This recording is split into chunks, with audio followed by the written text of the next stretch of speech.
So now our first topic is number system. Okay. यहाँ पे हमारे पास फर्स्ट टॉपिक जो है क्लास 9 का है वो है नंबर सिस्टम। नंबर सिस्टम को स्टार्ट करने से पहले हम बता देते हैं कि क्लास 9 में इस टॉपिक में कितने सारे इंपॉर्टेंट कंसेप्ट मिलेंगे और हमें उनको समझना है। ठीक है, तो समझने के लिए सबसे पहले अगर आप लोग बिना पेन पेपर के बैठे, नोटबुक नहीं है आपके पास, तो उसको प्लीज ले लीजिए और जो जो मैं इंपॉर्टेंट कंसेप्ट आपको समझाता जा रहा हूं आप उसको नोट डाउन करना स्टार्ट कर दीजिए। ठीक है, तो जिन्हें भी प्रॉब्लम है मैथ से, तो मैथ में सबसे पहले जो टॉपिक आ रहा है नंबर सिस्टम आ रहा है, चैप्टर नंबर 1। इस नंबर सिस्टम में अगर हम इस नेम पे फोकस करें कि नंबर्स क्या होते हैं, तो I think numbers class first से हमने स्टार्ट कर दी थी लिखना। ओके, तो हम सेम उसी पैटर्न पे चल रहे हैं कि सबसे पहले आपके पास नंबर्स की बात हो रही है। तो हमने जो सबसे फर्स्ट नंबर पढ़ा था वो पढ़े थे ऑड नंबर्स। पढ़े थे हमने हमने क्या पढ़ा था? ऑड नंबर्स के बारे में पढ़ा था, इवन नंबर्स के बारे में पढ़ा था, प्राइम नंबर के बारे में पढ़ा था और कंपोजिट नंबर्स के बारे में पढ़ा था। ठीक है, तो ये हमारे बेसिक पार्ट था। मैं आपको वापस कहां लेके जा रहा हूं? क्लास 1 2 3 4 5 पे लेके जा रहा हूं। अब हमें प्राइम और इवन कंपोजिट नंबर नहीं पता अगर अभी तक, तो हम उसको समझ लेते हैं। Odd numbers that ends with a digit 1 3 5 7 और 9। ठीक है, ऑड नंबर्स हम किसे बताएंगे? ऑड नंबर्स वो नंबर्स होंगे जो कहां पे एंड हो रहे? एंड्स अप विद, कहां पे एंड हो रहे हैं? 1 3 5 7 9 पे अगर कोई नंबर एंड अप हो रहा है तो वो हमारा कैसा नंबर हो गया? ऑड नंबर हो गया। एग्जांपल देते हैं, 1 3 13 ले लिया। ठीक है, तो 13 में हमने क्या दिखा कि यहां पे हमारे पास क्या मिल रहा है? हमें मिल रहा है यहाँ पे 13। तो 13 में लास्ट में क्या है? 3 3 है, तो क्या हो गया? ये हमारा ऑड नंबर हो गया। सिमिलरली अगर हम बात करें इवन नंबर की, तो even number ends up with 2 4 6 8 and 0। Am I clear? कि अगर कोई नंबर आपका 2 4 6 8 0 यहां पे ऐड होता है, हम कोई भी नंबर लेते हैं, 420 ले लिया फॉर एग्जांपल, तो यहां पे ये ऐड किस पे हो रहा है? आपको बाकी प्लेसेस से कोई फर्क नहीं पड़ेगा, आपका क्या लिखना है? 0। लास्ट प्लेस क्या मिल रहा है? हमें 0 मिल रहा है, दैट इज वो कैसा नंबर हो गया? हमारा इवन नंबर हो गया। ओके, अब हम आते हैं प्राइम नंबर के पास। प्राइम नंबर के पास क्या होते हैं? बस 2 ही फैक्टर्स होने चाहिए। मतलब अगर आप उसको डिवाइड करें, ब्रेक करें, तो हमारे पास कितने फैक्टर होने चाहिए? 2 फैक्टर्स होने चाहिए। तो आपको दोनों फैक्टर पे फोकस करना है। वो 2 फैक्टर क्या होंगे? फर्स्ट होगा 1, मतलब 1 तो हर किसी का फैक्टर होता ही है, हमें पता है, लेकिन हमें फिर भी ध्यान रखना है कि 2 फैक्टर्स होंगे, तो एक तो 1 होगा और एक होगा नंबर इटसेल्फ। ठीक है, एक क्या होगा? नंबर इटसेल्फ होगा। मतलब हमें क्लियर हो गया ना कि 2 फैक्टर होते हैं, एक तो फर्स्ट होता है और एक नंबर इटसेल्फ होता है। फॉर एग्जांपल अगर आपके पास सपोज छोटा सा नंबर लेते हैं, 3 लेते हैं, तो 3 को ब्रेक करोगे तो क्या मिलेगा? 3 बन जा 3। 7 लिया आपने, तो 7 मल्टीप्लाई बाय 1। तो आपके पास कितने फैक्टर आ रहे? 2 ही तो फैक्टर है, एक तो 1 आ रहा है और एक नंबर इटसेल्फ आ रहा है। एक 1 आ रहा है और एक नंबर इटसेल्फ आ रहा है। अगर चलो हम कुछ और डीप में जाते हैं, तो डीप में जाने के बाद हम क्या आते हैं? सपोज 4 के पास जाते हैं, तो 4 को मैं ब्रेक करूंगा, तो 4 को ब्रेक करेंगे कौन कौन सा मेथड है? 1 मल्टीप्लाई बाय 4 और 2 मल्टीप्लाई बाय 2। ठीक है, तो आपके पास एक्चुअल में फैक्टर कितने आ चुके हैं? एक तो 1 आ चुका है, एक 2 आ चुका है और एक 4 आ चुका है। यहां तक सबको क्लियर है? 1 2 एंड 4। अब देखो, ये तो हमारा 1 फैक्टर हो गया, मतलब हमें समझ आ गया कि 1 फैक्टर आना चाहिए, तो 1 तो हमेशा मिलेगा ही मिलेगा। तो 1 तो हमारा फैक्टर क्लियर हो गया। हम बात करते हैं नंबर इटसेल्फ की, तो नंबर इटसेल्फ भी आ गया। आपके पास 4 था ना, तो 4 का 4 1 नंबर और इटसेल्फ दोनों फैक्टर तैयार हो गए। लेकिन अदर देन इन दोनों के फैक्टर, मतलब 1 और नंबर इटसेल्फ के अलावा अगर कोई फैक्टर आपको मिलता है, तो इसका मतलब क्या है कि वो कंपोजिट नंबर की कैटेगरी में जाएगा। am I क्लियर ना? तो हमें डिफरेंस क्लियर हो गए। ऑड नंबर क्या होते हैं? जो नंबर कहां पे एंड अप हो रहे? 1 3 5 7 9। अगर यहां पे एंड अप होंगे तो हमें क्लियर हो गया वो कैसे नंबर है? ऑड नंबर है। अगर 2 4 6 8 0 पे एंड अप होंगे तो वो कैसे नंबर हो गए हमारे इवन नंबर हो गए। प्राइम नंबर जिसमें 1 आएगा और नंबर इटसेल्फ आएगा। हम अगर उसे ब्रेक करेंगे, हम कोई और एग्जांपल भी लेना चाहे तो हम 11 ले सकते हैं। 11 को कैसे ब्रेक करेंगे, 11 मल्टीप्लाई बाय 1, तो ये हमारे पास दो फैक्टर आ गए। तो 11 में हमने क्या देखा कि ये और ये दोनों ये कैसे नंबर है, मतलब हमारे जो फैक्टर है वो कैसे, एक तो 1 आ रहा है और एक नंबर इटसेल्फ आ रहा है। तो इससे हमें क्लियर हो चुका है कि हम किस कैटेगरी में आ गए, प्राइम नंबर की कैटेगरी में आ गए। और अगर हमने 4 लिया था तो हमारे पास अदर देन 1 और नंबर इटसेल्फ जब आएगा तो वो हमारी कैटेगरी बन जाएगी कंपोजिट नंबर की कैटेगरी। यहां तक सबको क्लियर हो गया कि हम क्या बताना चाह रहे हैं। तो इस वाले पार्ट को आप स्क्रीनशॉट ले लो या कॉपी डाउन कर लो, क्योंकि इसी के बाद हम सब कुछ कंटिन्यू करने वाले। ठीक है, तो ये हमारा बिल्कुल बेसिक पार्ट है जहां से हमने स्टार्ट करा।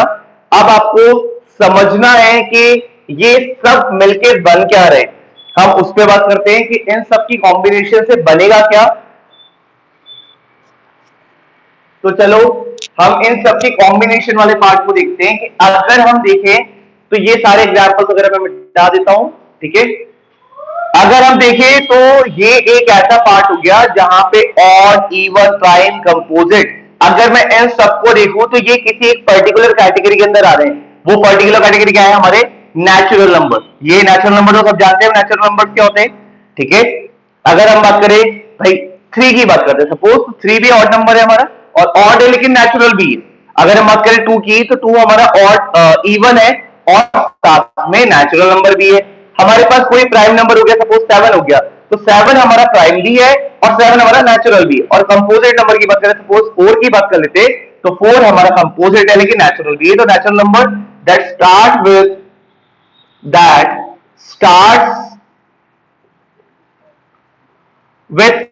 1, कहां से स्टार्ट होते हैं, 1 से स्टार्ट होते हैं। और हम कह सकते हैं ऑल काउंटिंग नंबर, जितने भी काउंटिंग नंबर्स होते हैं वो सारे के सारे नंबर कैसे होते हैं, हमारे नेचुरल नंबर होते हैं। ठीक है, तो हमने एक देख लिया ना कि एक्चुअल में इस ट्री की जो मेन पार्ट पे हम जा रहे हैं, ये ब्रांचेस हैं और ये सब कहां पे जाके मर्ज हो रही है, नेचुरल नंबर में मर्ज हो रही है। तो ये हमारा एक्चुअल में फ्लो चार्ट बनाने में काम आएगा। ठीक है, तो हम इसको स्टार्ट करते हैं बिल्कुल बिल्कुल बेसिक से। तो हमारा ये इंट्रोडक्शन था जिसमें हमने देखा कि आपके पास ऑड नंबर है, आपके पास इवन नंबर है, आपके पास प्राइम नंबर है और आपके पास कंपोजिट नंबर है। ठीक है, ये सब आपके पास है और ये सारे के सारे मर्ज कहां पर हो रहे हैं, ये सब मर्ज हो रहे हैं नेचुरल नंबर के पास। किसके पास हो रहे हैं, नेचुरल नंबर्स के पास। ठीक है, हमने नेचुरल नंबर में क्या बोला, 1 2 3 एंड सो ऑन, मतलब हमारे काउंटिंग नंबर जितने भी हो गए वो सारे के सारे नंबर हमारे पास ये वाला पार्ट तैयार करके देंगे। ठीक है, अब हम थोड़ा सा और अगर आगे आए तो आपको पता है फ्रैक्शंस क्या होते हैं, आपको पता है इंटीजर्स क्या होते हैं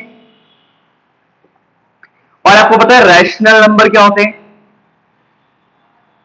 तो एक और ब्रीफ इंट्रोडक्शन और एक और मैं चीज बताने वाला हूं कि एक होते हैं होल नंबर्स। ठीक है, होल नंबर्स भी हमारे कुछ कुछ सिमिलर ऐसे ही होते हैं जैसा हम अभी पढ़ रहे हैं। नेचुरल नंबर होते हैं 1 2 3 4 5 6 7 8, मतलब जो भी हमारा काउंटिंग नंबर चलेगा। बट होल नंबर में क्या होता है, दैट स्टार्ट विथ 0। ठीक है, और इसकी एक और डेफिनेशन जो बनती है वो बनती है कि ऑल नेचुरल नंबर इंक्लूडिंग 0, मतलब नेचुरल नंबर सारे के सारे होल नंबर में होंगे ही होंगे, लेकिन अगर एक 0 और मिल जाएगा उसको तो वो क्या बन जाएगा, हमारा नेचुरल नंबर, और 0 का जो कॉम्बिनेशन होगा वो हमारा होल नंबर की कैटेगरी में आ जाएगा। ठीक है, इसके बाद हम बात करते हैं फ्रैक्शन की। तो फ्रैक्शन क्या होता है, फ्रैक्शन होता है, अगर हम बात करें fraction, part upon whole. Generally जो हमारे पास है क्वेश्चन वो है फ्रैक्शन मतलब होता है पार्ट अपॉन होल की फॉर्म में जितने भी पार्ट क्वेश्चन आएंगे वो सारे हमारे फ्रैक्शन। ठीक है, तो यहां पे हमारे पास फ्रैक्शन वाला पार्ट क्लियर हो गया। हम बात करते हैं इंटीजर्स की। तो इंटीजर्स क्या होते हैं, इंटीजर्स क्या नहीं होते, वो चीज हम डिस्कस करेंगे। तो पार्ट अपॉन होल, जैसे 1/2, अगर सपोज आपके पास कोई केक है तो केक में आपने कौन सा पार्ट ले लिया, 1 पार्ट ले लिया। ठीक है, 1 पार्ट लेते ही आपका पार्ट अपॉन होल आ गया। टोटल कितने पार्ट थे वो आपको डिफाइन कर रहा है 2 पार्ट, और उसमें से एक पार्ट आपका जो आपने ईट कर लिया या एक पार्ट आपके पास मिल गया, वो हमारे पास कैसा नंबर हो गया, पार्ट अपॉन होल वाला पार्ट ही हमारा कैसा होगा, ठीक है। किसी को प्रॉब्लम है ऑडिबल में, मतलब कोई इश्यू आ रहा है, ब्लर आ रहा है या कुछ ऐसा?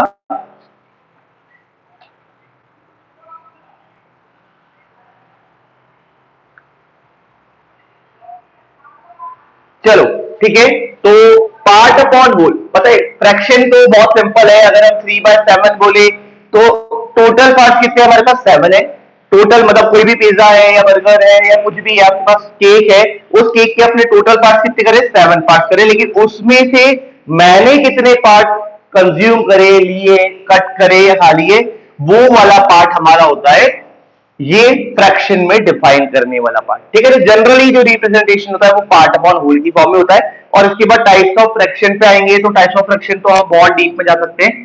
सेकंड आता है इंटीजर, तो बच्चों को इंटीजर में भी काफी सारी प्रॉब्लम है, तो इंटीजर्स को समझना है, बहुत सिंपल है इंटीजर को समझना।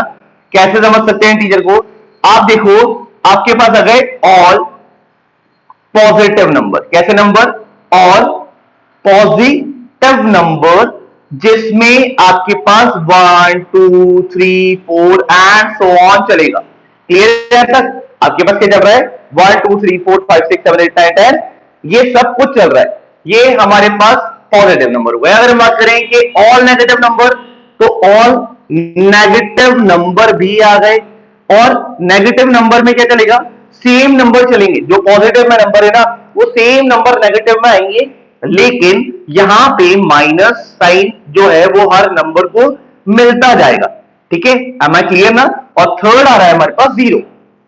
तो अगर हम बात करें तो इंटीजर एक ऐसा कलेक्शन है या डेटा है, मतलब जहां पे आप अलग अलग कैटेगरी को कंबाइन कर रहे हो, कलेक्ट कर रहे हो। हमने क्या बोला था, ऑल पॉजिटिव नंबर, अब पॉजिटिव नंबर में 1 2 3 4 5 6 7 8 आ गया, तो ये सारे नंबर क्या है हमारे, ये इंटीजर्स के पार्ट है। और अगर मैं इसके और नीचे जाऊं तो 1 2 3 4 5 6 7 8 क्या होते हैं, नेचुरल नंबर होते हैं। और अगर हम और उसको ब्रेक करेंगे तो हमारे पास ऑड इवन प्राइम कंपोजिट सब कुछ तैयार होता जाएगा, समझ रहे हो मेरी बात को। और अगर इन दोनों को कंबाइन कर देंगे, मैं आपको बता रहा हूं होल नंबर कैसे बनेगा, तो होल नंबर बनते हैं कि जब आप जीरो और पॉजिटिव नंबर को कंबाइन करोगे, तो देखो पॉजिटिव नंबर मतलब नेचुरल नंबर हो गए, नेचुरल नंबर के साथ क्या कंबाइन करा हमने, जीरो को कंबाइन करा, तो जीरो और ये वाला पार्ट मिलके क्या बना देगा, हमारा होल नंबर बना देगा, ठीक है। और अगर ये बस अकेले होंगे तो ये क्या करेंगे, हमारे नेचुरल नंबर की तरफ बढ़ जाएंगे। तो ये बहुत सिंपल सा हमारा बन गया। नेचुरल नंबर के अंदर वापस से हमारे पास 4 कैटेगरी आ जाएगी, जो मैंने आपको यहाँ बोर्ड पे ऑलरेडी लिखवा रखी है, ऑड इवन प्राइम कंपोजिट, ठीक है। तो ये हमारा इंटीजर वाला पार्ट हो गया। अब आता है फ्रैक्शन वाला पार्ट। तो फ्रैक्शन क्या होते हैं, इंटीजर्स क्या होते हैं, वो हम देखते हैं। फ्रैक्शन कभी भी नेगेटिव नहीं होते, ठीक है। एक क्वेश्चन है जो बहुत जनरली पूछा जाता है हमेशा, वो क्वेश्चन है कि आप ये बताइए कि फ्रैक्शन और रैशनल नंबर के बीच में डिफरेंस क्या है। कोई है ऐसा जो बता सकता है कि फ्रैक्शन और रैशनल नंबर के बीच में डिफरेंस क्या है? बहुत सिंपल सा डिफरेंस है, हम बता सकते हैं, हम समझा सकते हैं कि फ्रैक्शन और रैशनल नंबर होते क्या है। तो ये वाला पार्ट भी आप एक बार कैप्चर कर लीजिए, स्क्रीनशॉट ले लीजिए कि इंटीजर है, इंटीजर की जो कैटेगरी है वो 3 पार्ट्स में जा रही है। एक तो पॉजिटिव नंबर है, एक जीरो है और एक नेगेटिव नंबर है। जो पॉजिटिव नंबर है अगर बस हम उसी को ही लेते हैं तो वो नेचुरल नंबर बन रहे हैं सारे। देखो जितने भी पॉजिटिव नंबर है वो सारे क्या बन रहे हैं, हमारे नेचुरल नंबर बन रहे हैं। और नेचुरल नंबर का क्लासिफिकेशन यहाँ ऑलरेडी हो रखा है, ठीक है। तो ये समझ आ चुका है हमें, ये वाला पार्ट समझ आ गया हमें। अब हम जाते हैं कि हमारा क्वेश्चन था कि difference between fraction and rational number, rational numbers, ठीक है। पहले वाले पार्ट को कॉपी कर लो। इंटीजर्स है, इंटीजर की जस्ट नीचे क्या आएगा, नेगेटिव नंबर आएंगे, इधर पॉजिटिव नंबर आएंगे, और यहां पे हमारे जीरो के साथ में अगर दोनों मतलब कंबाइन होंगे, जीरो और पॉजिटिव नंबर कंबाइन होंगे, तो हमारे पास होल नंबर की कैटेगरी फॉर्म हो जाएगी। क्लियर है यहां तक? और अगर नेगेटिव नंबर होंगे तो नेगेटिव नंबर का कुछ भी नहीं करना, नेगेटिव नंबर को वैसे का वैसे छोड़ देना। नेगेटिव नंबर हमारे इतने ज्यादा काम भी नहीं आते। हमारा क्वेश्चन है फ्रैक्शन और रैशनल नंबर के बीच में डिफरेंस क्या होगा, ठीक है। क्योंकि जनरली बच्चों को ये पता होता है फ्रैक्शन तो फ्रैक्शन हो गया, लेकिन रैशनल नंबर को भी फ्रैक्शन ही काउंट करते हैं।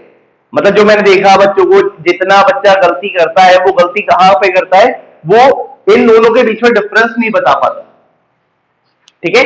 तो हम पहले उस डिफरेंस पे बात कर लेते हैं। पहले वाला पार्ट कॉपी कर लो, ये कॉपी हो गया सबका, ठीक है। चलो ठीक है, तो हम आगे आते हैं। हमारे पास नेक्स्ट टॉपिक है फ्रैक्शन और रैशनल नंबर के बीच में डिफरेंस क्या है। मैंने आपको बताया फ्रैक्शन क्या होता है, पार्ट अपॉन होल की फॉर्म होता है। अच्छा, रैशनल नंबर क्या होता है, वो पी अपॉन क्यू की फॉर्म होता है। तो लग तो दोनों एक जैसे रहे ना, न्यूमरेटर डिनोमिनेटर जैसा ही तो दिख रहा है। अगर मैं इसको बोलूं 1/2 तो ये हमारा फ्रैक्शन हो गया, और मैं यहां बोलूं 1/2 तो ये पी अपॉन क्यू फॉर्म हो गया। तो मतलब जो फ्रैक्शन है वो रैशनल नंबर है, जो रैशनल नंबर है वो फ्रैक्शन है। क्या ऐसा पॉसिबल होगा? क्या ये पॉसिबल होगा कि जो फ्रैक्शन है वो ही रैशनल नंबर है, जो रैशनल नंबर है वही फ्रैक्शन है? ये ऐसा पॉसिबल हो सकता है क्या? नहीं, कुछ तो डिफरेंस होगा ना इसमें। अब वो डिफरेंस क्या है वही हमें ढूंढना है भाई। आपने देखा होगा कि 1/2 प्लस 1/2 ये दो फ्रैक्शन को ऐड कर देते हैं क्लास 5 और 6 7 में, ठीक है। या फिर हमने सब्ट्रैक्शन भी सीखा होगा, 1/2 माइनस 3/4 कर दिया हो। करा था क्या ऐसा कुछ? किया था क्या हमने ऐसा कुछ? मतलब अगर आपके पास 7/2 माइनस 3/4 आ गया, तो क्या ये वाला पार्ट और रैशनल नंबर सेम है क्या? हम क्लास 7 में रैशनल नंबर पढ़ रहे थे, हमने पढ़ा 1/2 माइनस 3/4। तो दोनों में डिफरेंस क्या है? मैं बात कर रहा हूं डिफरेंस की। सिमिलैरिटी तो दिख रही है हमें कि भाई ये पी अपॉन क्यू फॉर्म में दिख रहा है, ये भी पी अपॉन क्यू फॉर्म में, मतलब फ्रैक्शनल फॉर्म में दिख रहा है, हमें समझ आ रहा है। लेकिन रैशनल नंबर में हम बात कर रहे हैं, रैशनल नंबर के पास तीन कंडीशंस होती है। वो तीन कंडीशन होती है, पहला होता है पी अपॉन क्यू की फॉर्म। कैसा फॉर्म होता है? पी अपॉन क्यू की फॉर्म में आएगा आपका, ठीक है। पी अपॉन क्यू की फॉर्म में जो होगा वो आपका रैशनल नंबर होगा। मतलब ये पी बाय क्यू 1/2 आ गया, 7/2 आ गया, 9/2 आ गया, ये सब कुछ क्या है? आपका रैशनल नंबर है। और उसने बोला P and Q belongs to integer. P and Q किससे बिलोंग कर रहे हैं? इंटीजर कैटेगरी से बिलोंग कर रहे हैं। अब इंटीजर्स क्या थे? इंटीजर तो पॉजिटिव भी हो सकता है, इंटीजर नेगेटिव भी हो सकता है, इंटीजर जीरो भी हो सकता है। तो यहां तक हमें समझ आ गया कि ये पॉजिटिव नेगेटिव सब कुछ हो सकते हैं। क्या तुमने कभी पढ़ा कि फ्रैक्शन के बारे में तुमने नेगेटिव पढ़ा कि कोई फ्रैक्शन नेगेटिव है? ऐसा पढ़ा कभी? नहीं पढ़ा। इवन अगर मैं आपको यहां दिखा भी दूं ना, तो यहाँ पे ये पहला फ्रैक्शन है, ये दूसरा फ्रैक्शन है, ये दोनों ही पॉजिटिव है। इनके बीच में जो साइन है, मतलब जो सिंबल लग रहा है, वो ये डिफाइन कर रहा है, बता रहा है कि दो फ्रैक्शन को सब्ट्रैक्ट करना है। यहाँ पे दोनों में से कोई भी नेगेटिव नहीं है। समझ रहे हो मेरी बात को? कि एक होता है नेगेटिव होना और एक होता है कि दो फ्रैक्शन दे दिए उनको सब्ट्रैक्ट करना। तो दोनों में बहुत सारा डिफरेंस होता है, उस डिफरेंस को ही समझना हमारी मैथ्स में कंसेप्ट कहते हैं। तो यहां पे हमने देखा कि 1/2 भी फ्रैक्शन था और 1/2 हमारा रैशनल नंबर भी था, लेकिन हमने कुछ चीजों को डिफाइन करके समझा दिया है कि भाई पी अपॉन क्यू की फॉर्म जो होती है वो तो हमारी इंपॉर्टेंट है थी, मतलब तीन कंडीशन होती है। और पी और क्यू अगर इंटीजर होंगे तो भी हमें समझ आ गया। और थर्ड कंडीशन होती है most important, Q not equal to zero. जी, जो नीचे वाला पार्ट है, डिनोमिनेटर पार्ट होता है ना फ्रैक्शन में, वो अगर जीरो हो गया तो वो फ्रैक्शन भी काउंट नहीं होगा, और वो रैशनल नंबर में होगा तो वो रैशनल नंबर भी काउंट नहीं होगा। मतलब अगर आपके पास 7/0 आ गया तो ना तो ये फ्रैक्शन है और ना ही ये रैशनल नंबर है। मतलब आप ध्यान रखना, जब भी किसी भी नंबर के नीचे जीरो आ जाता है, मतलब कुछ भी नंबर ले लो आप, चाहे 1 लो, 1000 लो, 1 लाख लो, 1 करोड़ लो, अगर नीचे वाले पार्ट में, मतलब मैं बात कर रहा हूं डिनोमिनेटर वाले पार्ट में, अगर आपके पास जीरो आ रहा है तो उस पूरी की वैल्यू इनफाइनाइट हो जाएगी, मतलब नॉट डिफाइंड जिसे कहते हैं, वो वाले केस में पहुंच जाएगा। और ये बहुत इंपॉर्टेंट इसलिए है क्योंकि ये सेम कंसेप्ट आपके पास क्लास 10th में बहुत ज्यादा आने वाला है, जिसको हम ट्रिग्नोमेट्री कहते हैं। ट्रिग्नोमेट्री में बच्चा परेशान होता है, वो क्यों होता है? क्योंकि उसने एक्चुअल में इन चीजों को और डीपली नहीं समझा, मतलब समझा तो सही, लेकिन कहीं कहीं कहीं कहीं, कहीं कुछ प्रॉब्लम है, उस प्रॉब्लम से बचने के लिए ही हमें सब कुछ ही करना पड़ता है। यहां तक क्लियर हो गया? ठीक है, तो हम और आगे जाते हैं, हमें दोनों में डिफरेंस क्लियर हो चुका है। आज रैशनल नंबर और फ्रैक्शन में डिफरेंस क्या होता है, तो चलो स्टार्ट करते हैं। अब हम एक बार जो हमारा फ्लो चार्ट है वो है हमारा ऑड नंबर, एक होता है इवन नंबर, और एक होता है कंपोजिट नंबर, और एक होता है प्राइम नंबर। ये साथ साथ मेरे ड्रॉ करते जाना। यहां पे ये चार कैटेगरी में जा रहा है, और इन सब के ऊपर बैठा हुआ है नेचुरल नंबर। कौन बैठा हुआ है? ये हो गए हमारे नेचुरल नंबर्स। ठीक है, सेकंड कैटेगरी आती है हमारे पास होल नंबर्स की। ठीक है, तो देखो नेचुरल नंबर बना कैसे, मैंने आपको बताया कि आपके पास नेचुरल नंबर होते हैं 1 2 3 4 एंड मतलब ऑल काउंटिंग नंबर।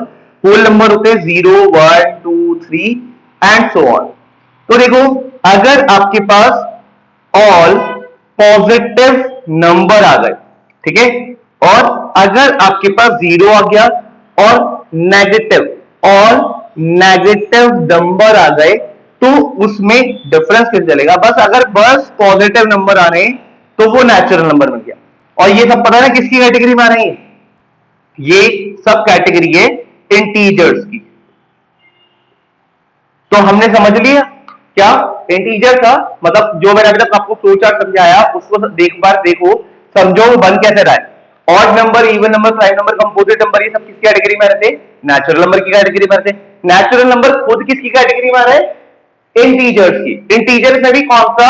बस पॉजिटिव वाला पार्ट, मतलब 1 2 3 and dot dot dot dot वाला जो पार्ट है, मतलब पॉजिटिव वाले ही आपके नेचुरल नंबर है। और अगर आपने पॉजिटिव और जीरो को कंबाइन कर दिया तो वो क्या तैयार कर देंगे आपके लिए? होल नंबर की कैटेगरी तैयार कर देंगे। लेकिन नेगेटिव नंबर का कोई यूज नहीं है।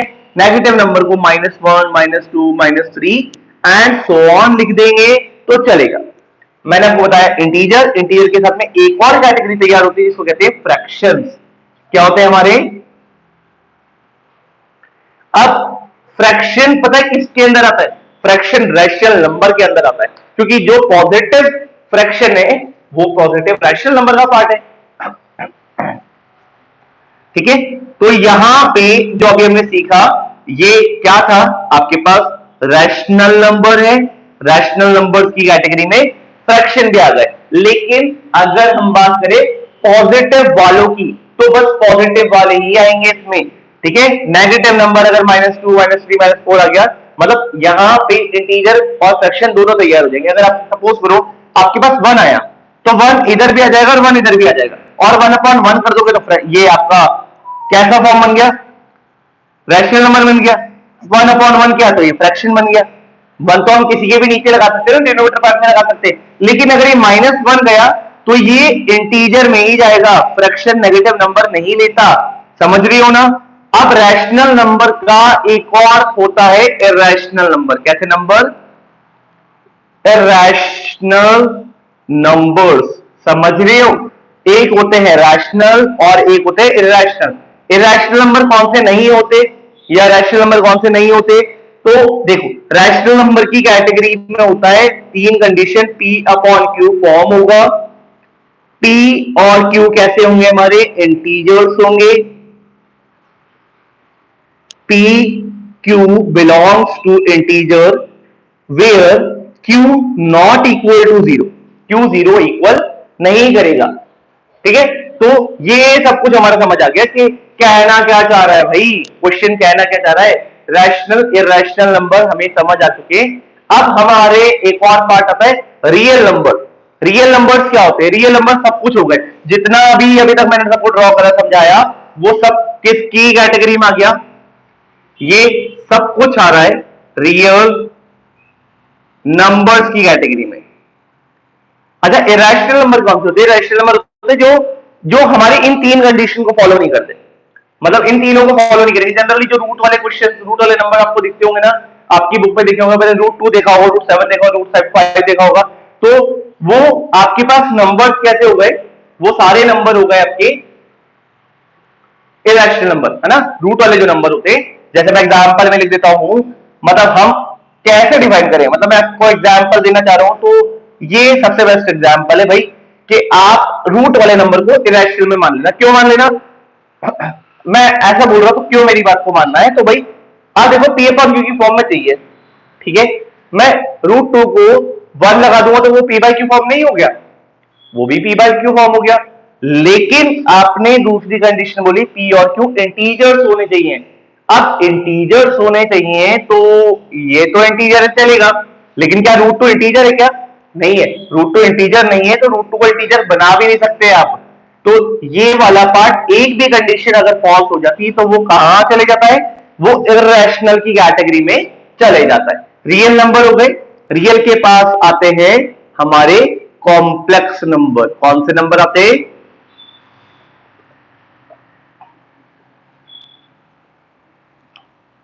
तो ये हमारा चैप्टर, मतलब जो चैप्टर में मेन कंसेप्ट है वो अब आ रहे हैं। ये रैशनल इरेशनल में बच्चों को डिफरेंस क्लियर हो गया, बच्चों को ये समझ आ चुका है फ्रैक्शन और रैशनल नंबर में क्या डिफरेंस है, वो भी मतलब ऑलमोस्ट सेम है। मतलब रैशनल नंबर की कैटेगरी के अंदर ही फ्रैक्शन आता है। लेकिन हम आप आए हैं एक और नए टॉपिक के बाद, रियल नंबर क्या होता है। रियल नंबर में सब कुछ आ गया, जितने भी नंबर अभी तक आपने पढ़े ना, चाहे वो ऑड हो, इवन हो, प्राइम हो, कंपोजिट हो, फ्रैक्शन हो, इंटीजर हो, वो सारी कैटेगरी रियल नंबर की कैटेगरी होती है। मतलब इवन मैं आपको एक चीज और बता देता हूं, अभी आप क्लास नाइन्थ में आप नंबर सिस्टम पढ़ रहे हैं। क्या पढ़ रहे हैं? नंबर सिस्टम पढ़ रहे। क्लास टेंथ में चैप्टर नंबर 1 का नाम पता है क्या है? चैप्टर नंबर 1 का नाम है क्लास टेंथ में रियल नंबर। तो मतलब बच्चे को आज से ही पता लग गया कि रियल नंबर में क्या क्या हो सकता है, ठीक है। तो परेशान नहीं होना है, आपको समझ आ चुका है रियल नंबर क्या। जितने भी नंबर आप अभी तक पढ़ते हुए आ रहे थे क्लास 1 से लेकर 9 तक, वो सब कुछ टेंथ में मिलेगा आपको, चाहे वो रैशनल हो, चाहे इंटीजर हो, चाहे फ्रैक्शन हो, या कुछ भी मिले आपको। तो ये हमारे पास रियल नंबर की कैटेगरी हो गई। अब हम आते हैं इसके ऊपर, जिसे कहते हैं नंबर सिस्टम। क्या कहते हैं? नंबर सिस्टम जिसे कहते हैं, ठीक है। तो नंबर सिस्टम के अंदर कॉम्प्लेक्स नंबर आ गए, रियल नंबर आ गए, और इनका पूरा डिस्क्रिप्शन आ गया। अब आती है बात कॉम्प्लेक्स नंबर किसे कहते हैं। तो कॉम्प्लेक्स नंबर होते हैं जो हमारे आयटा की फॉर्म में होंगे। कैसे फॉर्म में होंगे? आयटा की फॉर्म में होंगे, जिसको हम इमेजिनरी नंबर भी कहा जाता है। इमेजिनरी नंबर्स वाला जो पार्ट होता है वो कॉम्प्लेक्स नंबर को डिफाइन करता है, ठीक है। मतलब इमेजिनरी नंबर एक कैटेगरी होती है, उस कैटेगरी के अंदर ही आपके कॉम्प्लेक्स नंबर मिलेंगे। और जहां पे मतलब उस नंबर के पास में पता है क्या होगा? उस नंबर के पास में आई लगा हुआ होगा। क्या लगा होगा? I. I stand for iota. अब ये आयोटा क्या होता है? ये क्लास 10 तक भी नहीं आएगा। मतलब तुम्हारे को समझना है बस कि सपोज करो अगर किसी ने लिख दिया 5i+4, तो 5i+4 मतलब बिल्कुल क्लियर कर लेना इमेज में कि इस तरह के नंबर तो आपने कभी पढ़े ही नहीं जहां पे आई लगा हुआ हो। तो आई बोले तो यहां पे आयटा है। मैं एग्जांपल लिख रहा हूं, 5i+4, 7-9i। ये कुछ इस तरह के एग्जाम्पल है जहां पे हम कॉम्प्लेक्स नंबर को समझा पा रहे। अब ये पता है कहां मिलेंगे? ये तुम्हें मिलेंगे 11th क्लास में, ठीक है। अभी तुम स्प्लिटिंग पढ़ रहे हो ना, तो स्प्लिटिंग वाले पार्ट में आगे क्लास 10th में एक क्वाड्रेटिक इक्वेशन करके चैप्टर आएगा, ठीक है। उस क्वाड्रेटिक इक्वेशन में कुछ क्वेश्चन तो सॉल्व हो जाते और कुछ नहीं होते। तो वो कुछ क्यों नहीं होते? क्योंकि वो कॉम्प्लेक्स वाली कैटेगरी में जा रहे होते। मतलब कुछ क्वेश्चन तो इधर जा रहे होते रियल नंबर की तरफ, और कुछ रियल की तरफ नहीं जाएंगे, तो वो कुछ कर जाएंगे कॉम्प्लेक्स में जाएंगे। वो कॉम्प्लेक्स को कहां पढ़ेंगे अपन? क्लास 11 में पढ़ेंगे। तो परेशान बिल्कुल नहीं होना है, इसको जल्दी से कॉपी कर लो, जो भी मैंने लिखा हुआ है वो सब कुछ कॉपी कर लो।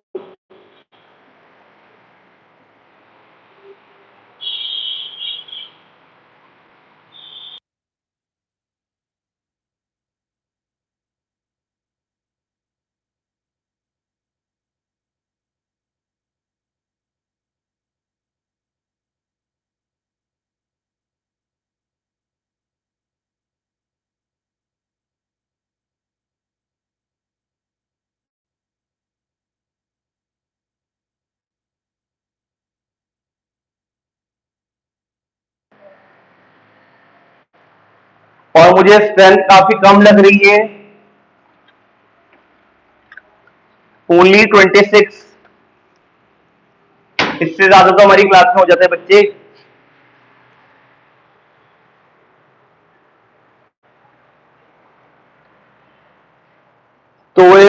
लिंक को भेज दो, जितना ज्यादा मैक्सिमम शेयर कर सकते हो। ये अभी हमारा इंट्रोडक्शन था।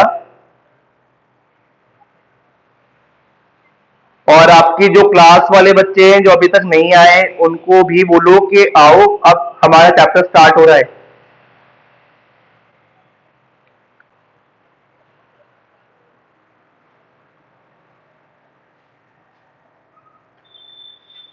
ये कॉपी हो गया इसका, या फिर स्क्रीनशॉट ले लो।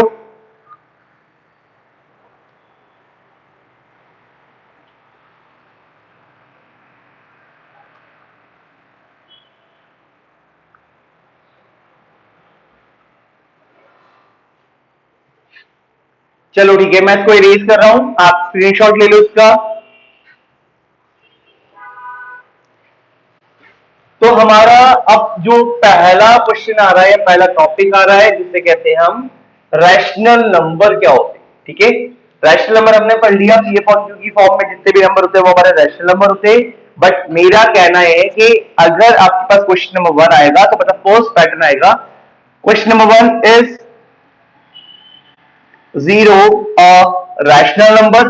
क्या जीरो हमारा रैशनल नंबर होगा? जीरो हमारा रैशनल नंबर होगा या नहीं होगा, वो हम कैसे बताएंगे? सबसे पहले आप देखो, ये हमारा आंसर का फर्स्ट क्वेश्चन है। ठीक है, तो जीरो क्या रैशनल नंबर है या नहीं है? रैशनल नंबर की कंडीशन फटाफट से रिकॉल करते हैं। रैशनल नंबर की तीन कंडीशन थी। एक तो होता है पी अपॉन क्यू की फॉर्म में होगा, पी और क्यू जो है वो किससे बिलोंग करेंगे? हमारे इंटीजर कैटेगरी से बिलोंग करेंगे, where Q not equal to zero. Q not equal to zero वाली जो कैटेगरी होती है वो हमारी किस कैटेगरी को बिलोंग करती है? मतलब अगर तीनों में से एक भी कंडीशन फेल हो गई तो हमारा रैशनल नंबर नहीं होगा। ठीक है, तो जीरो रैशनल नंबर है या नहीं है? बच्चा क्या करता है, इस कंडीशन को ऊपर एप्लीकेबल कर देता है। पता है, वो बोलता है जीरो, जीरो आते ही बोल देगा हाँ हाँ हाँ हाँ नहीं है। अगर जीरो इक्वल आ गया तो बोल देगा रैशनल नंबर नहीं है। लेकिन मैं बात कर रहा हूं जीरो आपका ऊपर है, मतलब उसके डिनोमीटर वाले पार्ट में कुछ नहीं था, मैंने क्या लगा दिया? 1 लगा दिया। तो क्या ये पी अपॉन क्यू की फॉर्म में बन रहा है? पी अपॉन क्यू फॉर्म में बन रहा था। पहली कंडीशन तो सही कर दी इसने। ठीक है, सेकंड कंडीशन है आपके पास पी और क्यू इंटीजर्स होने चाहिए। ठीक है, हमने बोला पी और क्यू इंटीजर है, तो भाई जीरो भी इंटीजर है और 1 भी इंटीजर है। पढ़ा था ना इंटीजर्स के अंदर, एक कैटेगरी जीरो की आती है और एक आती है पॉजिटिव नंबर की। पॉजिटिव नंबर में फर्स्ट नंबर ही हमारे क्या होता है? 1 होता है। तो जीरो और 1 हमारे कैसे हो गए? इंटीजर्स हो गए। थर्ड कंडीशन आती है Q not equal to zero. Not equal to zero मतलब क्या है? ये कहना चाह रहा है कि जो डिनोमिनेटर वाला पार्ट है वो जीरो नहीं होना चाहिए। इसने थोड़ी ना बोला कि न्यूमरेटर जीरो नहीं होना चाहिए। ठीक है, न्यूमरेटर तो कुछ भी हो, उससे हमें फर्क ही नहीं पड़ता। तो जीरो रैशनल नंबर है या नहीं है? भाई अगर तीनों कंडीशन इसने ट्रू कर दी है तो ये आपका कैसा नंबर होगा? रैशनल नंबर ही होगा। ठीक है, ये एनसीईआरटी का फर्स्ट क्वेश्चन है कि बच्चा क्या बोलता है, जीरो देखते ही वो बोल देता है हाँ हाँ। अगर जीरो आ जाएगा तो हमने क्या पढ़ा था कि रैशनल नंबर नहीं होगा। अरे भाई पहले कंसेप्ट क्लियर करो, जीरो रैशनल नंबर होगा या नहीं होगा वो कैसे पता लगेगा? उसके नीचे पहले 1 तो लगाओ। 1 लगा सकते हैं हम किसी भी नंबर के नीचे। अगर मेरे पास 2 दे रखा है तो 2 के नीचे मैं 1 नहीं लगा सकता क्या? लगा सकता हूं। हम क्लास 5 से क्या करते हैं, किसी भी नंबर को फ्रैक्शन में कन्वर्ट करने के लिए उसके नीचे 1 लगा देते, क्योंकि 1 लगाने का अधिकार हमें है। और हमें इसलिए है क्योंकि लग जाता है। मैथ्स में हम कुछ भी अपने मन से नहीं कर सकते। अगर 2/1 करा है तो क्यों करा है? क्योंकि वह पॉसिबल हो सकता है। तो ये हमारे पास कुछ ऐसा आ रहा है। तो क्या जीरो रैशनल नंबर है? बिल्कुल जीरो रैशनल नंबर ही होगा। इसके बाद क्वेश्चन नंबर 2 बनता है हमारा। क्वेश्चन नंबर 2 जो हमारा कहना चाह रहा है, वो क्वेश्चन नंबर 2 कहना चाह रहा है कि आपके पास फाइंड 4 रैशनल नंबर। कितने नंबर फाइंड करने? 4 रैशनल नंबर्स। इसे कॉपी कर लो, बिटवीन 1/2 एंड 2/3। 1/2 और 2/3 के बीच में कितने रैशनल नंबर फाइंड आउट करने? 4 रैशनल नंबर फाइंड आउट करने। ठीक है, तो देखो सबसे पहले क्या करना है आपको? 1/2 कॉपी करना है और 2/3 कॉपी करना है। ये बहुत सिंपल है भाई, 1/2 कॉपी कर लिया, 2/3 कॉपी कर लिया। लेकिन मैं आपको बता देता हूं, कुछ क्वेश्चन तो ऐसे आएंगे जहां पे आपके डिनोमिनेटर सेम होंगे, लेकिन अगर अलग अलग होते हैं तो पहले उसको सेम करना पड़ेगा। तो यहाँ पे 2 है, यहाँ 3 है, तो 2 और 3 का एलसीएम कितना होगा? 2 और 3 का एलसीएम होगा हमारा 6। तो मुझे इसको 6 बनाना है। क्या बनाना है? इसको 6 बनाना है। इसको भी कितना फॉर्म करना है हमें? 6 फॉर्म करना है। ठीक है, तो 6 फॉर्म करने के लिए 2 को किससे मल्टीप्लाई करोगे 6 आ जाए 3 से, इधर भी कौन हो जाएगा 3 आ जाएगा। नाउ 3 मल्टीप्लाई 1 क्या हो जाएगा 3 और 3 मल्टीप्लाई बाय 2 क्या हो जाएगा 6, तो यहां पे भी 2 आ जाएगा, ये हो गया 4/6 और ये हो गया 3/6। तो हमारे पास हमने एक्चुअल में इसको इक्विवेलेंट फ्रैक्शन बना दिया। मैंने क्लास 7 में 6 में एक टॉपिक पढ़ाया हुआ है, जिन्होंने नहीं पढ़ा मुझसे उनको भी पता होगा कि इक्विवेलेंट क्या होता है, when we multiply or divide a numerator or a numerator and denominator by a same number. ठीक है, तो सेम नंबर से अगर आप मल्टीप्लाई करते हो तो जो रिजल्ट आपको मिलता है वो आपका इक्विवेलेंट फ्रैक्शन होगा। अब आपके पास 3/6 आ चुका है और एक बार आ चुका है 4/6, दोनों का बेस सेम है। देखो बेस में कोई दिक्कत थोड़ी ना है, बेस तो दोनों का सेम है। अब कितने रैशनल नंबर फाइंड करने हैं आपको 4 करने हैं, तो आपने क्या करा 4 फाइंड करे थे तो 4 + 1 कर दिया। कंडीशन याद रखनी पड़ेगी। पहली कंडीशन क्या है कि अगर उनके बेस सेम नहीं है तो बेस सेम करने पड़ेंगे। बच्चे और कम होते जा रहे हैं, 24 ही रह गए, क्या हो रहा है भाई, बाकी बच्चों को शेयर करो ना अपनी नाइट क्लास का, जो हमारी क्लास में एटलीस्ट उनको तो बुला लो।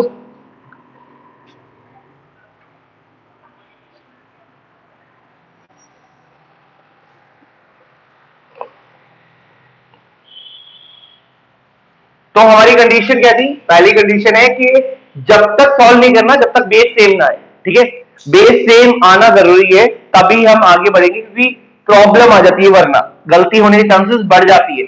तो 1/2 था और 2/3 था, तो मैंने इनको बेस सेम करने के लिए इनको इक्विवेलेंट बना दिया, 3/6 बना दिया और 4/6 बना दिया। अब आपको करना क्या है, 3/6 और 4/6 में देखा दोनों का बेस इक्वल है। ठीक है, बेस इक्वल है। अब कितने नंबर को पूछ रहा है 4, याद रखना जितने भी पूछ रहे हैं ना उससे ज्यादा ही लेना, कम से कम एक ज्यादा लेना है आपको। ठीक है, आप 10 लोगे ना तो भी चलेगा क्योंकि वो 4 से ज्यादा है। आपको नंबर वही लेना है जो 4 से बड़ा होगा, जितना वो पूछेगा उससे एक ज्यादा ही लेके चलना। ठीक है, तो यहाँ पे 4 + 1 कितना हो गया 5 हो गया। आपने दोनों नंबर को वापस से किससे मल्टीप्लाई कर दिया 5 से मल्टीप्लाई कर दिया। अब मल्टीप्लाई करने पे मिला 15/30 और यहां मिला 20/30। क्लियर इतना। अब देखो 15 और 20, 15 और 20 और दोनों का बेस कितना है, अच्छा ठीक है, कितने नंबर ढूंढने थे तुम्हें 4 नंबर ढूंढने ना। ठीक है, ये 4 ब्लॉक मैंने बना दिए। 15 के बाद क्या आता है 16, 17, 18 और 19, सबके नीचे क्या लगा दिया हमने 30 भी लगा दिया। ठीक है, तो ये हमारा बहुत सिंपल सा क्वेश्चन बन चुका है, जहां पे 15 और 20 के बीच में आपको 4 रैशनल नंबर ढूंढने थे। देखो बिल्कुल एग्जैक्ट 4 ही डिजिट आए, वो 4 कैसे आए, 4 से ज्यादा भी आ सकते, ऐसा नहीं 4 से ज्यादा नहीं आ सकते, 4 से ज्यादा भी आ सकते, लेकिन बिल्कुल 4 ही क्यों आए, क्योंकि क्वेश्चन का फॉर्मेशन ही ऐसा था। अब हमें कैसे पता लगेगा क्वेश्चन का फॉर्मेशन, तो मैं आपको बता रहा हूं ना कि कुछ कंडीशंस को फॉलो करना जरूरी है। पहले तो दोनों का बेस सेम होना चाहिए, फिर दूसरी कंडीशन क्या फॉलो करनी है, जितना भी नंबर वो बोलेगा उससे प्लीज एक ज्यादा ले लेना। एक भी कम लोगे ना तो क्या होगा, आपके पास जितने नंबर आपको चाहिए शायद वो ना फॉर्म हो पाए, एक आधा कम भी होगा तो फिर आपको क्वेश्चन वापस से करना पड़ेगा। तो बेटर है 4 बोल रहा है तो 5 ले लो, अगर आप 10 भी लोगे ना तो भी चलेगा, लेकिन लेना मोर देन 4 ही है। ये वाला क्वेश्चन क्लियर हो गया। तो ये बहुत सिंपल सा क्वेश्चन था जहां पे आपको रैशनल नंबर फाइंड आउट करने थे। ठीक है, तो इसे भी कॉपी डाउन कर लो या इसका स्क्रीनशॉट ले लो, जैसा भी आपको ठीक लग रहा है।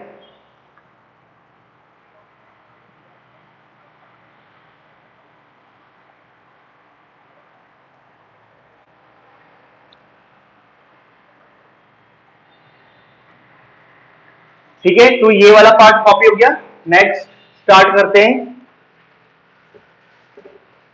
नेक्स्ट टॉपिक है हमारा आज का रैशनलाइजेशन, जिसकी वजह से हमने आज क्लास रखी है, वो टॉपिक का नाम है रैशनलाइज।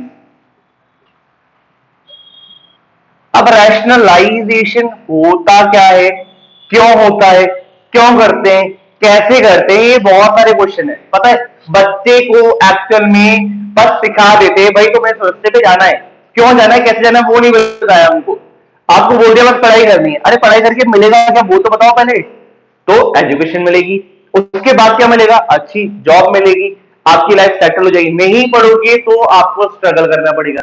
तो वैसे ही इस क्वेश्चन का मीन तो बच्चे को पता होना चाहिए ना, रैशनलाइजेशन कर क्यों रहे, सिखा दिया भाई के √7 है तो √7 से मल्टीप्लाई कर दो न्यूमरेटर। अरे क्यों करना है, मकसद क्या है हमारा कि अगर सपोज करो √a आ गया, ठीक है, कोई भी क्वेश्चन है 1/√a, मतलब मैं एग्जाम्पल की बात कर रहा हूँ, ये एग्जाम्पल है, रैशनलाइजेशन की जरूरत क्यों पड़ी हम वो बता रहे हैं, ठीक है।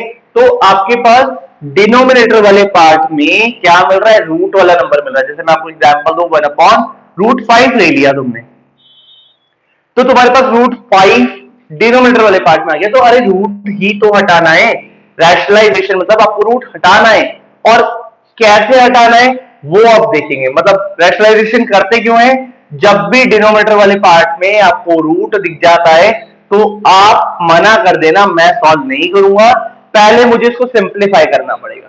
1/√5 आ गया तो चलो ठीक है, ये आपका क्वेश्चन है। अब हमें पता लग गया ना कि रैशनलाइजेशन करते क्यों है और कब करते हैं। हमेशा रैशनलाइजेशन मत लगा देना, रैशनलाइजेशन कब लगाना है, जब भी आपके पास रूट है। और ऐसा नहीं कि हमेशा आप रूट वाले में लगाओगे तो रैशनलाइजेशन होगा ही होगा, लेकिन अगर कोई और नंबर आ गया तो हम उसको इक्विवेलेंट भी कह सकते हैं, ठीक है। मतलब आगे और क्वेश्चंस भी आते हैं क्लास 11th-12th में जहां पे हम करते हैं रैशनलाइजेशन, वहां पे भी। लेकिन मैं जो समझाना चाह रहा हूं वो देखो कि आपके पास 1/√5 है, ठीक है। अब मैंने क्या करा, मैंने यहां पे इस √5 को √5 से ही मल्टीप्लाई कर दिया। क्यों करा ऐसा, क्योंकि मुझे पता है कि जब दो रूट वाले नंबर, ये सभी को पता होना चाहिए कि अगर नहीं पता तो लिख लो कि अगर दो रूट वाले नंबर मल्टीप्लाई होते हैं तो वो अपना रूट हटा देते। मतलब एग्जांपल देख लो, √2 मल्टीप्लाई बाय √2 हो गया तो वो 2 बन जाएगा, वो 4 नहीं बनेगा, वो √4 भी नहीं बनेगा। मतलब √4 बनता है, लेकिन हमने इसको सिंप्लीफाई करके सीधा लिख लिया, समझ लिया कि अगर दो रूट वाले मिलते हैं तो वो अपना रूट रिमूव कर देते हैं। जैसे एक और एग्जांपल ले लो, √3 और √3 ले लिया तो ये भी 3 हो गया। अगर हम और बात करें तो √11 इंटू √11 क्या हो जाएगा, वो 11 हो जाएगा। मतलब ऐसे सभी के लिए एप्लीकेबल है, सभी के लिए एप्लीकेबल है। तो √5 आया तो √5 और √5 तो 5 बच जाएगा। लेकिन हमने क्या बात करी थी, मैथ क्या होता है, मैथ्स होता है जहां पे बैलेंसिंग चलती है। मतलब किसी के साथ पार्शियलिटी नहीं करेंगे हम, तो पार्शियलिटी नहीं करनी, तो पार्शियलिटी को बचाने के लिए अगर आपने √5 यहां लगाया है तो यहां भी लगाना पड़ेगा। अब ये 1 इंटू √5 √5 हो गया, और इस वाले पार्ट को सॉल्व किया तो 5 बन गया।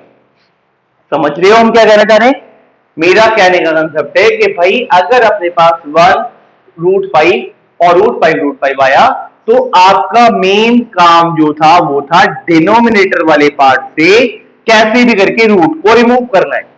ये हमारा सबसे इंपॉर्टेंट कंसेप्ट था, तो हमने समझ लिया 1/√5 का। 1/√5 क्या, अब मैं आपको कैसा भी नंबर दे दूं, मैं 1/√7 दे दूं तो 1/√7 का आंसर क्या होगा, बेटा सॉल्व करे बता सकते हैं इससे। सब आपके पास 1/√7 आ गया तो इसको तो बिना सॉल्व करे भी बता सकते हो भाई तुम।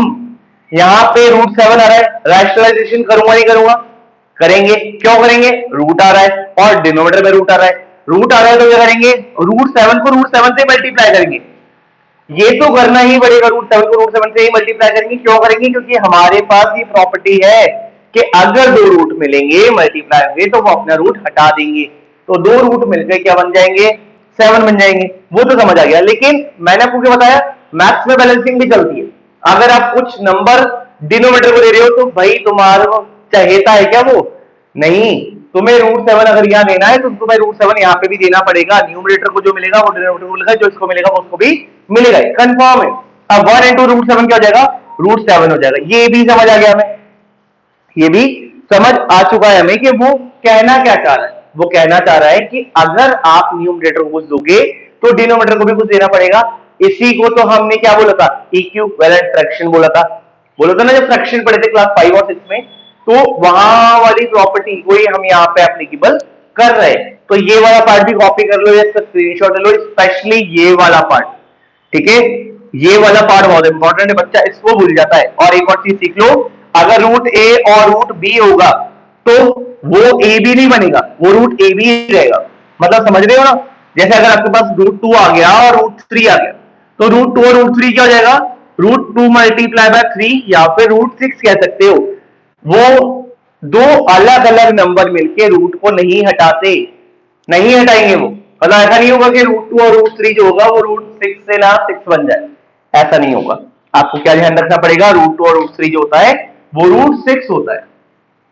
ठीक है, अगर दो सेम नंबर आएंगे तो रूट हटा देंगे, लेकिन दो सेम नंबर नहीं आएंगे तो रूट हटा नहीं सकते, आपको उस पर रूट लगा देना पड़ेगा। तो ये वाली प्रॉपर्टी भी कॉपी कर लो। किसी को डाउट है, मतलब ऐसा ही क्यों होगा, ऐसा क्यों हो रहा है? कोई ऐसा बच्चा जिसको डाउट है? और कम होते जा रहे हैं बच्चे।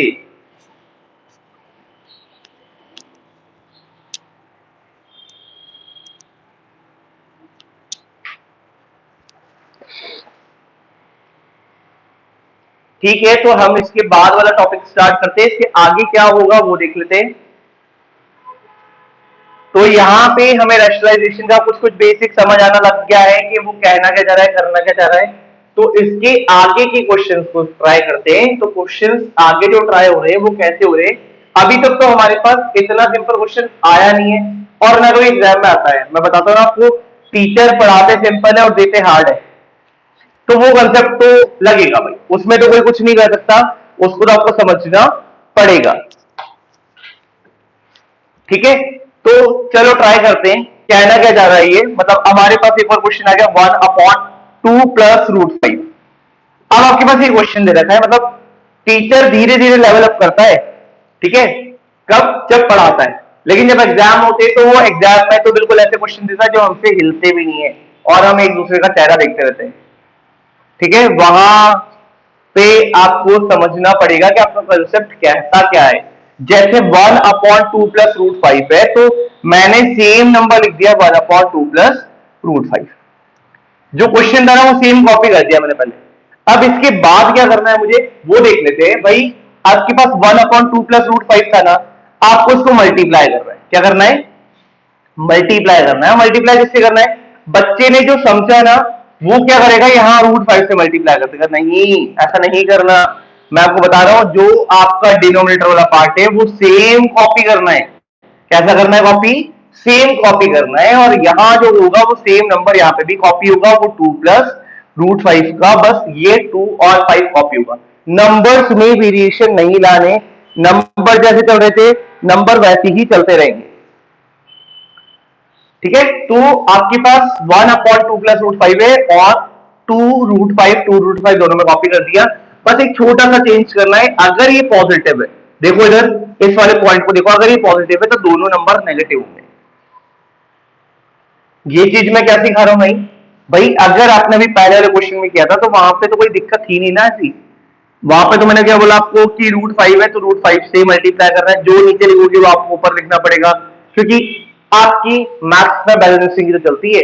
तो ये सेम नंबर कॉपी कर दिया था मैंने नीचे और ऊपर, यहां पे भी सेम नंबर कॉपी कर रहा हूं, बट छोटा सा डिफरेंस होगा। डिफरेंस क्या होगा?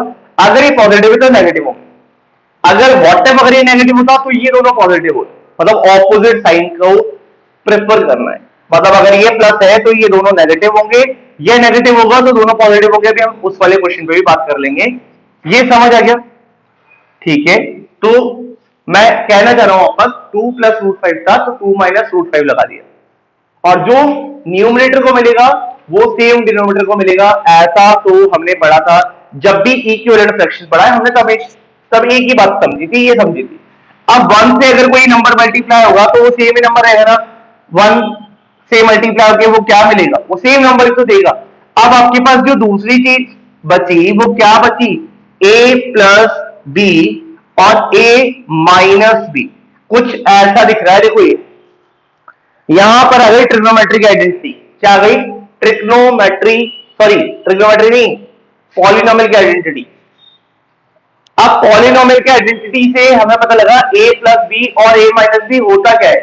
a प्लस बी और a माइनस होता है a square minus B square. पढ़ा ऐसा कुछ हमने?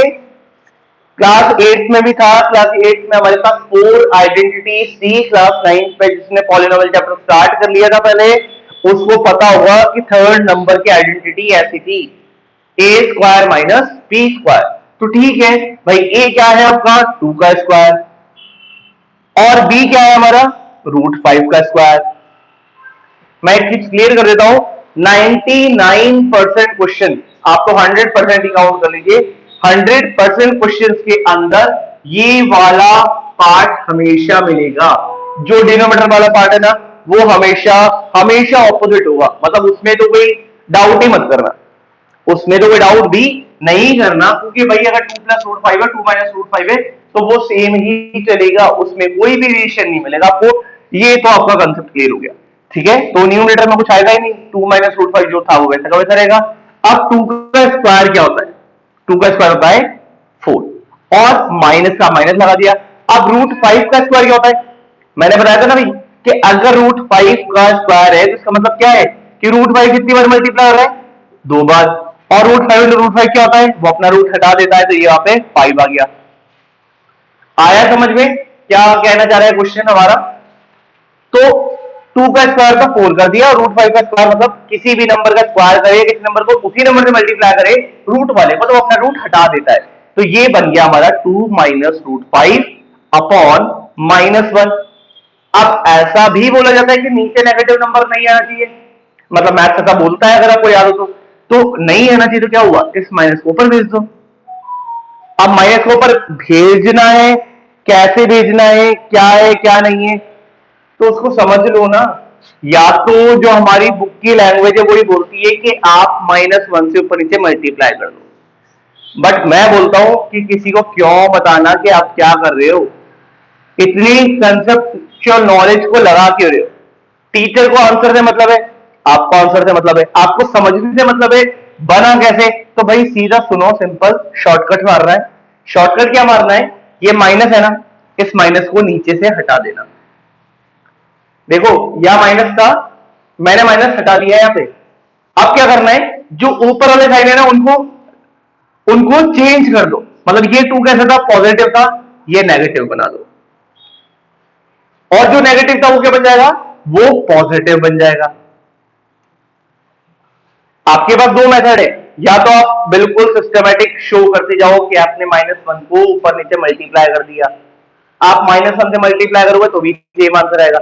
और अगर आपको लगता है कि -1 से मल्टीप्लाई करने पर गलती हो सकती है, तो बेटर है इसका माइनस हटा देना, यहां प्लस है ये माइनस कर देना, ये माइनस है ये प्लस कर देना, आपका काम आसान।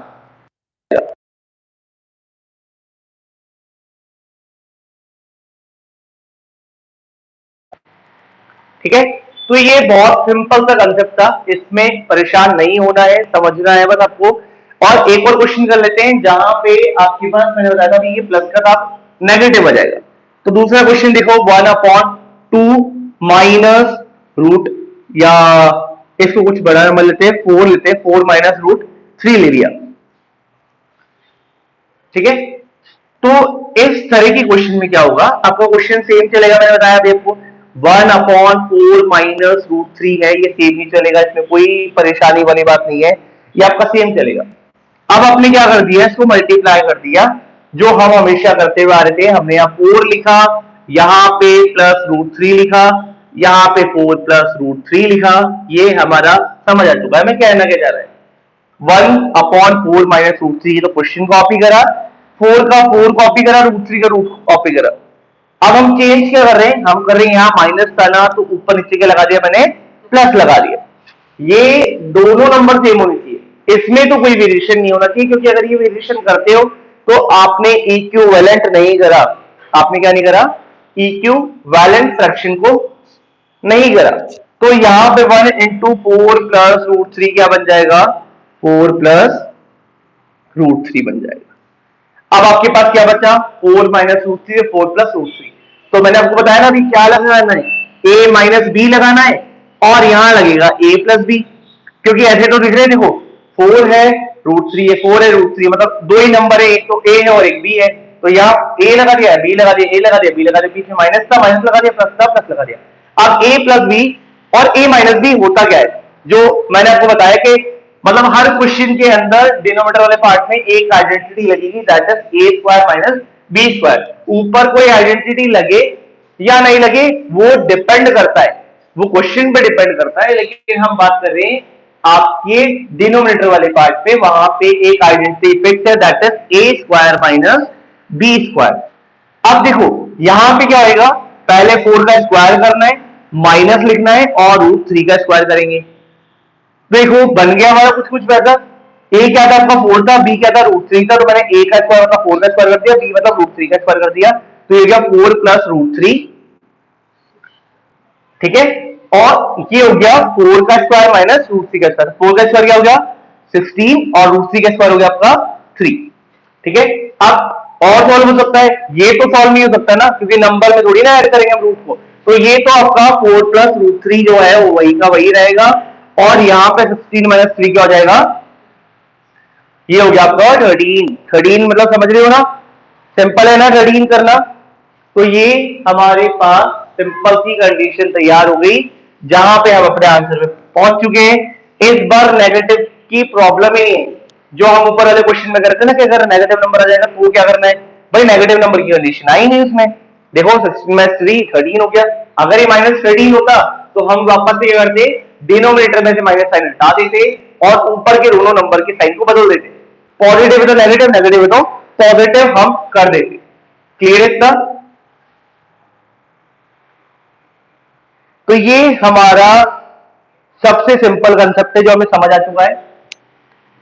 इसे भी कॉपी कर लो, यहां तक कॉपी कर लो, कैसे काम कर रहा है वो कॉपी कर लो।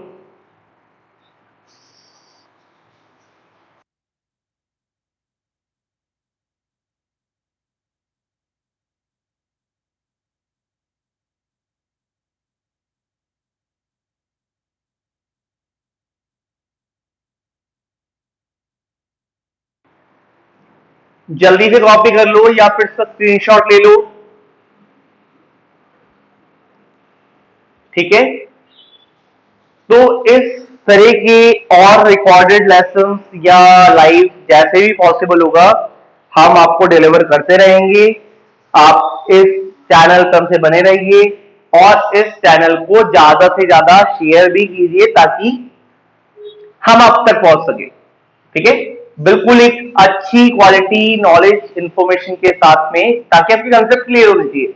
हमारा मेन मोटो यही है, और मैं आपसे यही बोल रहा हूं कि आप जितना ज्यादा शेयर करेंगे, क्योंकि आप में ही पावर है, और आप जितना शेयर करेंगे उतना ज्यादा बेनिफिट मिलेगा मिलेगा। तो ये वाला पार्ट हमारा कॉपी कर लीजिए। इसके ऊपर हम एक रिकॉर्डेड लेसन भी आपको जल्दी प्रोवाइड करवाएंगे। ठीक है, तो thank you so much, bye.